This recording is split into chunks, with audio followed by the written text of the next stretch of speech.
afternoon and welcome. I'm Karen Marsdale and I am President of the Greater Reading Chamber of Commerce, and it's a pleasure to be here at doing another spotlight on a member of our chamber, and I am thrilled to have Jim Kurtz with me, sorry Jim, who I've known for 8 years, and we just talked about with your anniversary, and congratulations. Thank you. RER Energy. So Jim is, I want to say, sort of a geek.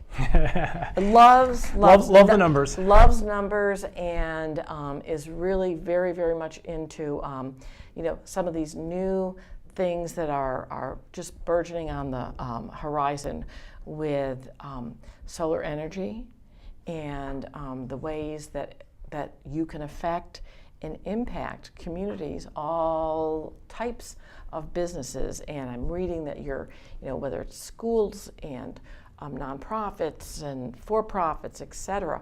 And we talk a lot about energy and energy efficiencies and renewable energy and sustainability and all those things. And I think sometimes people get a little bit, they glaze over and know that it's all good, but don't really understand it. Sure. So I think probably one of the things you spend a lot of time doing is education. Absolutely. So talk about how you started quickly. We'll do that in just a few moments, or give us sort of like the 30-second elevator speech on that, and then let's talk about how you really are impacting communities. It's great to be here. It's great to see you, Karen. Oh, it's good to see you too, Jim. Thank you for the opportunity. Yeah, very fortunate.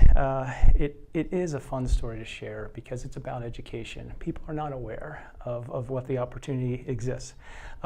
I stumbled upon it 8 years ago now, 9 years ago, given the opportunity to get involved in my great uncle's contracting firm, Reading Electric. And the company was looking for some growth opportunities. We analyzed the market and saw that this was a promising area. And we went in not knowing what we didn't know, but we partnered with some good companies, and we found that it really is a collaborative process. And to this day, we partner with many different organizations, local engineering firms, local banks, and share this story. And it is an educational process, and that's why it's fun, because there's a good message. And so we've experimented in different ways to describe it. Most roofs and ground areas are bathed with lots of valuable sunlight almost every day, even cloudy days.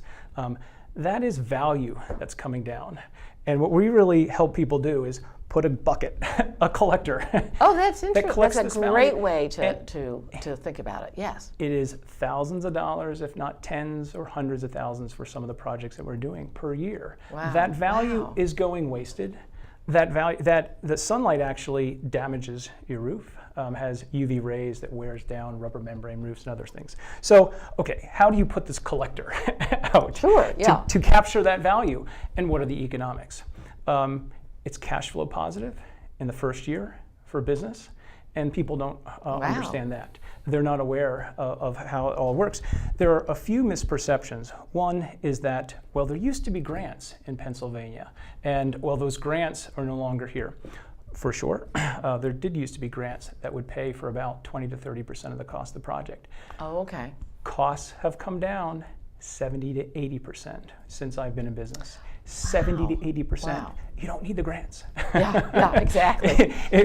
Which is very interesting. So what you do is you put a little money in yourself, you borrow a little bit, and the value that comes back from the system covers your loan payments. So you're cash flow positive in the first year, and you're capturing thousands of dollars over time. Another analogy that we've heard is helpful is thinking about buying versus renting. Pretty much everybody knows if you're going to be in a place where you live or you work, and you're going to be there a long time, you're going to be there 5, 10, 15 years, it's better to own than to rent. And in essence, with solar, it's very similar. You are buying this collection device that allows you to produce your own energy. And that is cheaper than kind of renting it, paying every year. right. So the economics have changed. The numbers are good. Karen, I had no idea that 8 years after founding and getting involved, and we have a terrific team, which I'd love to talk about, that we are now the #1 commercial developer in Pennsylvania. We're the 23rd largest in the country. Wow. And that is significant. Solar is growing across the country. We've put in the largest array in the community solar array in Iowa, the largest school district project in the state of New York. We recently completed projects in Boston, in Connecticut. We're starting a new project in Arizona, going to California. We have an office in Mexico. So it's an exciting time. It's a really exciting time. Oh my gosh. You know what? And that is really, really a good news story. That you're probably just, your head spinning, I would imagine. And it would not have been possible, and I say that in all sincerity, without the support that we got from the Chamber and GREP and the Greater Young Professionals. This is a story about how do you work with the community and get support from the community. Wow, I love that story. I true. love that story because it is true. And so, tell me as you're growing. You said you've got a great team, and I know some of your team. Yep. Have you found? We'll get more involved in the solar conversation, but sure. From a purely business perspective, did you find that there were times at which you were, wow, this is growing so quickly, and this is happening so quickly that as many businesses do, it's that trajectory is also a challenge. You don't want to grow too fast. Right. Then it becomes uncontrollable growth. Right. We're one of the fortunate things was we were introduced to a gentleman named Mike Barnes, who is a master electrician. I'm a numbers guy. And Mike, who is our chief operating officer today, has been a master electrician for 35 years and is extremely systematic with processes and controls. Okay. And so I'm more involved in the selling side and the financial side, which is important in solar. And then we throw it over to Mike, and he builds things on time, under budget. And the investors that put money into our projects come back to him and say, "Hey, I have a couple other projects I would like you to get involved with." That's great. It's a team. It's about a team. Yes, and you were smart enough to know, I'm the numbers guy. I can't do everything, and I need to surround myself with really, really good people. So how did you? And we'll get back to solar. How did you? Was it just one project that led to another that suddenly you're now in Mexico and you're in California, which you would think, oh my gosh, isn't California saturated with solar companies? What makes me as happy as anything, truly, when you feel you're helping people and you're educating them on something they're not aware about, and then they later on say, "I'm really glad we learned about this." That's enjoyable. Yeah. An indication of that is in 2016, 50% of our revenue came from repeat business. Customers who want to do more, and it's consistent across the country. People who do solar want to do more solar because they find that once you figure out can it fit, solar does not work for everybody. We try to figure out, can it work? Sure. When it works, it creates a lot of value. Sometimes the roof doesn't work. Sometimes the utility interconnection. So we try to qualify. Does this particular building, does this particular company organization, does it work for them? But when it does, it creates value. And so last year, we were fortunate. We completed our third project for the Boscov's organization. We're very proud to be able to work with them.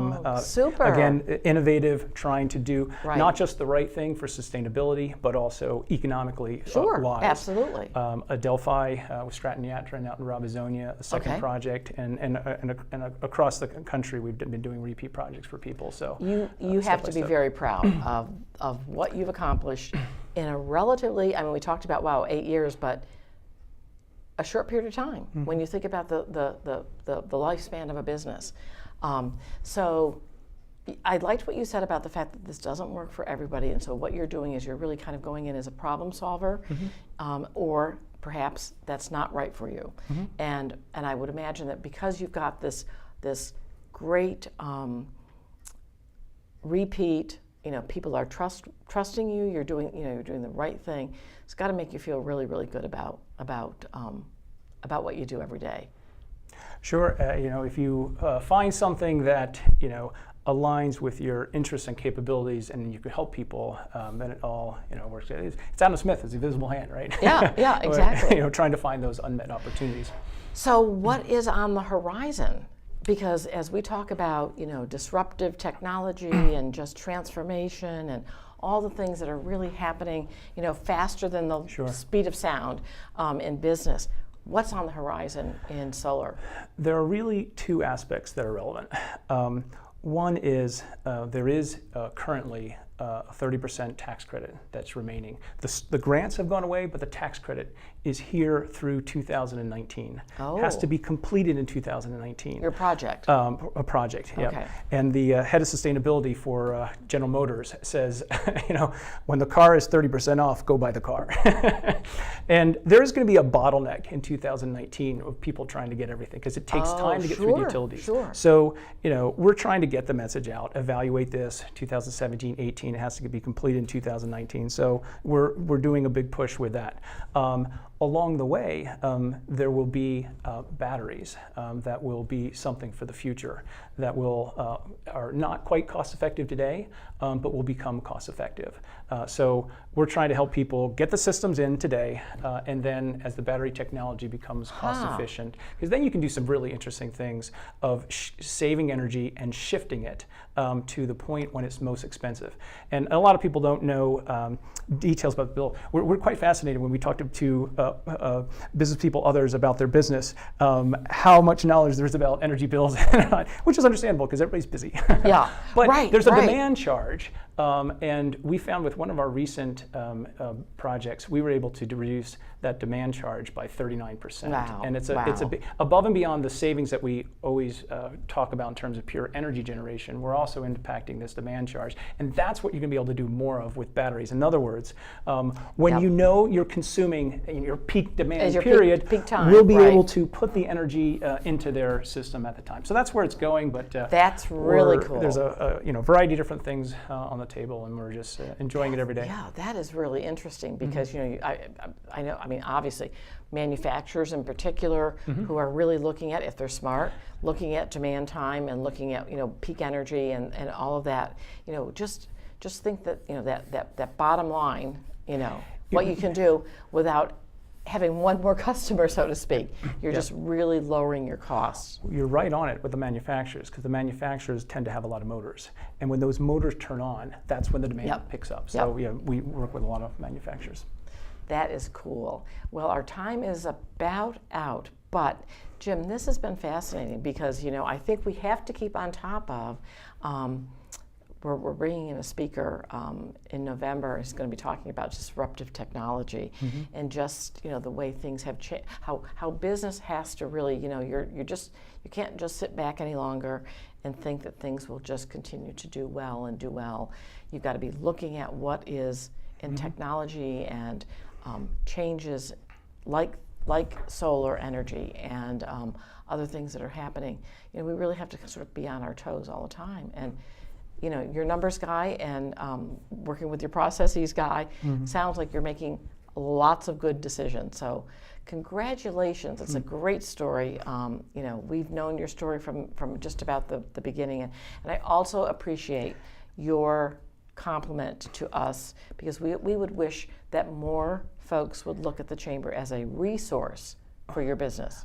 The story is in part John Scott, Greater Reading Economic Partnership, through the Ride to Prosperity, had or brought some people together and had an alternative energy group organized. That's right, I remember that. Yes. He invited me in, and through that, got to meet a lot of the local people. So it really, you have to get out and talk to people. But it was truly part, how we got some of our first customers and working through those organizations. So we really do thank you. Well, that is great to hear, and folks, listen up, because you know what? You too can be a recipient of some really good opportunities through the Chamber and through now, particularly as our merged organization. We're working really hand in glove with the other partners that we have, and it's just good things are coming. So, Jim, I congratulate you.